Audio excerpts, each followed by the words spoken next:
बिहार के सभी नेताओं के खिलाफ बोल रहे थे।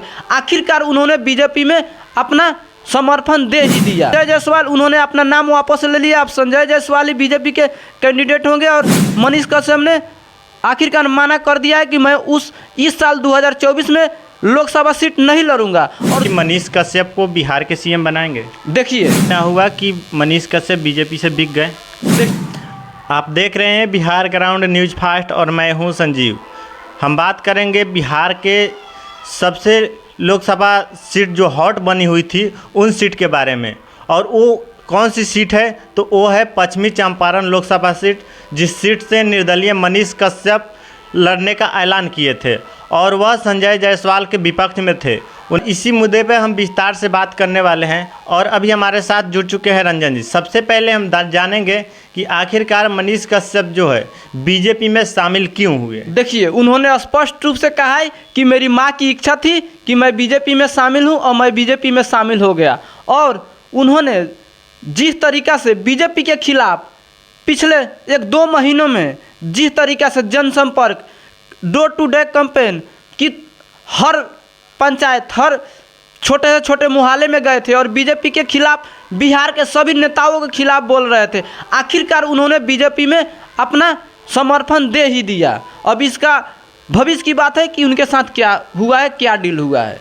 ऐसा तो नहीं न है कि बीजेपी के दबाव में आकर मनीष कश्यप जो है अपने क्षेत्र के जनता के भला करना छोड़ दिए और वह जाके बीजेपी में शामिल हो गए। देखिए मनीष कश्यप ने अपने क्षेत्र में पश्चिमी चंपारण में काफ़ी वादे किए थे। अब वो वादा क्या पूरा करेंगे? जो संजय जायसवाल के विरुद्ध वो लड़ रहे थे, लेकिन अब संजय जायसवाल उन्होंने अपना नाम वापस ले लिया। अब संजय जायसवाल ही बीजेपी के कैंडिडेट होंगे और मनीष कश्यप ने आखिरकार माना कर दिया है कि मैं इस साल 2024 में लोकसभा सीट नहीं लड़ूंगा। और जो वादा किए थे क्या वो पूरा कराएंगे या सिर्फ उन्होंने अपने उस समय बीजेपी ने धोखा दिया, उस धोखे को अपने लाभ लेने के लिए वो आवाज़ उठा रहे थे। आज बीजेपी से उनका क्या डील हुई, क्या नहीं हुई, ये बात की बात है। लेकिन वो आखिरकार बीजेपी के समर्थन कर ही दिए और अपने वादे पर क्या कायम रहेंगे। संजय जायसवाल से अपना वादा जो किए तो पूरा करवाएंगे। मनीष कश्यप जो निर्दलीय चुनावी मैदान में पश्चिमी चंपारण के जनता से वादे पे वादे कर रहे थे, वह जो वादा था उन वादा को पूरा कर पाएंगे मनीष कश्यप? देखिए अब मनीष कश्यप ने तो साफ माना ही कर दिया है कि मैं 2024 लोकसभा चुनाव पश्चिमी चंपारण से नहीं लड़ूंगा। उनको हो सकता है कि किसी न किसी डील पे फाइनल किया गया हो और वो जो वादा किए हैं क्या वो पूरा कर पाएंगे, ये तो अब बात हम लोग नहीं जानते, वही जानेंगे। लेकिन हाँ, जिस तरीक़ा से वो वादा किए थे गरीब के लिए, जो बूढ़ा है, विकलांग है, उनके लिए 3000 पेंशन, महिलाओं के लिए सुरक्षा, वहाँ की स्कूल की स्थिति जो बहुत ख़राब स्थिति में उसको बेहतर करना, साथ ही सड़क जो भी वहाँ अच्छा चीज़ नहीं है उसको व्यवस्था करना, साथ ही जो रोज़गार की कमी है उसको पूरा करना। अब उनकी भविष्य की बात है, क्या करेंगे। सोशल मीडिया के सबसे चर्चित चेहरा जो मनीष कश्यप थे और मनीष कश्यप निर्दलीय लड़ने का ऐलान किया और बीजेपी के विपक्ष में, तो बीजेपी ने शायद से उन्हें खरीद लिया और या कोई डील से उन्हें मना लिया। क्या ऐसा होगा कि बीजेपी मनीष कश्यप को बिहार के सीएम बनाएंगे? देखिए बिहार के सीएम जो सबसे बड़ी बिहार में होती है वो शायद हर जगह होती है, लेकिन बिहार की सीएम की बात अब वो डील में क्या हुई, हो सकता है कि वो बिहार विधान परिषद के सदस्य बन के बिहार में मंत्री बन जाए।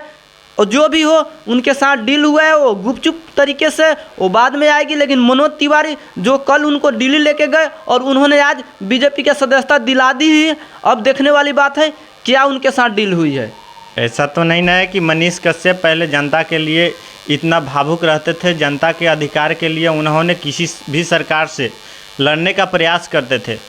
ऐसा तो एक नहीं ना हुआ कि मनीष कश्यप बीजेपी से बिक गए। देखिए ये कह नहीं सकते, क्योंकि जिस तरह वो बिहार के हर नेता को बताते थे कि उन्होंने कुछ विकास नहीं किया, वो सिर्फ अपने विकास के लिए काम करते, तो फिर क्यों संजय जायसवाल के विरुद्ध वो अपना नाम वापस लिया? इसके मतलब वो क्या कारण था ये हम नहीं कह सकते। लेकिन हाँ इतना जानते हैं कि मनीष कश्यप ने बीजेपी के साथ समर्पण कर दिया है और आगे की बात है कि वो भविष्य में क्या करेंगे। यानी खुलकर आप भी नहीं बताना चाहते हैं कि ये मनीष कश्यप बीजेपी से बिक चुके हैं। ये बात हम कैसे बता सकते हैं? ये उनके ही दिमाग में, क्या वो बिक गए या बिहार के सीएम बनेंगे या बिहार में मंत्री बनेंगे? अभी उनकी सरकार है बीजेपी की और नीतीश कुमार मुख्यमंत्री है। हो सकता है 2025 में मुख्यमंत्री के लिए डील फाइनल हो या अभी भी मंत्री बन जाए, वो बात की बात है। पश्चिमी चंपारण के जो भी जनता थे वो मनीष कश्यप को ज़्यादा चाहने वाले थे और मनीष कश्यप को समर्थन करने वाले थे। ऐसा मनीष कश्यप जो है एकाएक बीजेपी में जाके मिल गए। और क्या वहाँ के जनता के अंदर ये तो क्रोध होगा कि हमसे मनीष कश्यप वादे किए थे और हमें हक दिलाने का बात कहे थे, यदि वो बीजेपी से मिल जाते हैं तो हमारा हक मिल पाएगा। देखिए, वहाँ की जनता में बहुत ज़्यादा आक्रोश है। जिस तरह उन्होंने मनीष कश्यप के लिए अपने हर काम, अपने हर चीज़ बाहर, जो मजदूर दूसरे राज्य में कमाता है, उन्होंने स्वयं आया था कि मैं मनीष कश्यप को जिताऊंगा। उस लोकसभा क्षेत्र में मजदूरों के लिए इतना उनके प्रेम था, लेकिन फिर उन्होंने उसका गला घोट दिया है और उनको बहुत क्रोध है। और वहाँ के जो बुजुर्ग है, जो स्टूडेंट है, जो उनको मान लिए थे कि इस बार मैं सांसद बनाऊंगा, और उन्होंने, उनके दिल पे आखिरकार लाठी चल ही गया है और वो काफ़ी दुखी है। आज क्या होगा उन लोगों को जो मनीष कश्यप के ऊपर उतने बेसब्री से उम्मीद जताए बैठे थे? वो देखिए, उनका तो अभी भरोसा टूट गया है। जिस तरीक़ा से उन्होंने साफ साफ कहा था कि मैं निर्दलीय पश्चिमी चंपारण से ही लड़ूंगा, चाहे जो भी कुछ हो जाए, लेकिन आखिरकार उनको जब बीजेपी में शामिल हुए तो बीजेपी से क्यों नहीं लड़ रहे? वहाँ के युवाओं में इसके लेकर आक्रोश रहेगी और रहते आएगा। बहुत बहुत धन्यवाद आप लोग को इस वीडियो को देखने के लिए। मिलते हैं अगले वीडियो में, जब तक के लिए जय हिंद।